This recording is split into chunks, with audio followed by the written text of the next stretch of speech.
If you've got a Nannio Comfy baby monitor and either the speaker is not working or the battery needs replacing, and there's no real way to open it up to replace the lithium-ion battery or to change the speaker or anything like that, you need to get like an X-Acto and just lift up the corner of the plastic screen protector.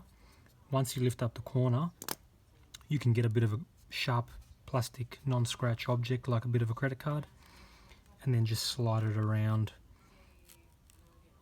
slowly. Try not to ruin the white paint.